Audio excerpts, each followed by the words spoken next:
Bangladesh is a country where life is dictated by water.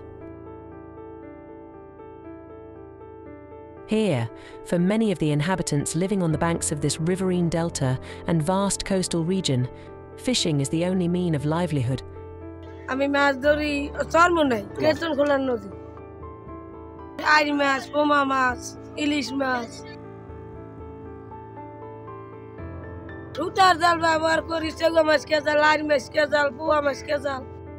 জাল কিনছি কত 8টা আছে 8,000 একটা আছে 9,000 একটা আছে 4,000 5,000 আমাগো সরবারি এলাকায় আছে জেলে আছে কমলো 500-700 উপরে প্রতি বছর জাল লাগে কমলো নিচে 1.5 লাখ টাকা জাল লাগে নষ্ট হয় প্রচুর 1.5 লাখ টাকার জাল নষ্ট হয় আমাকে প্রতি বছর আবার আমাকে কামাই করা লাগে 1.5 লাখ টাকা ওই যা কামাই করি আবার ওইডি আবার জালের পিছনে কোনো খরচা করি But traditional and commercial fishing nets that are being used are often expensive and, in most cases, these don't last very long.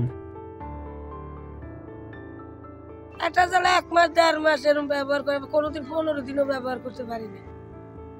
হালিয়ে দেই ভালাই নদীতে ওই জাল দিয়ে তোর কোনো কাম নেই কোনোদিন 10 দিন থাকে 20 দিন থাকে এরকম বাউন দেয় এবার বাউন দেয় না বাজারে যে জাল শিখিয়ে দেয় এই জাল কি করি এই কারো খেতে দিয়ে দিই নাইলে ওই হালিয়ে দিই নদীতে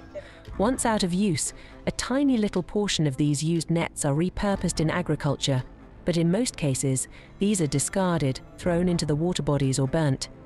causing lasting damage to the environment and also contributing to plastic pollution. যেটা ভালো ওরা মানে নিয়ে আবার মাছ ধরতে পারে ওগুলো জেলেরাই নেয় আর যেটা আপনার তার চেয়ে একটু খারাপ হয় তারা ওইগুলো উত্তর অঞ্চল থেকে অনেক যে দেশে বেশি কৃষিকাজ হয় ওই কৃষিকাজের উপরে এটা আবার নিয়ে ওরা ওই জাহা মাছা টাচা এগুলো দিয়ে ওই কৃষিকাজ করে রিসার্চ করে অন্য কিছু তৈরি করার মতো যদি কোনো মানে প্রক্রিয়া থাকতো তাহলে দেশ উপকৃত হতো তার সাথে সাথে আরো কিছু মানুষের কর্মসংস্থান হতো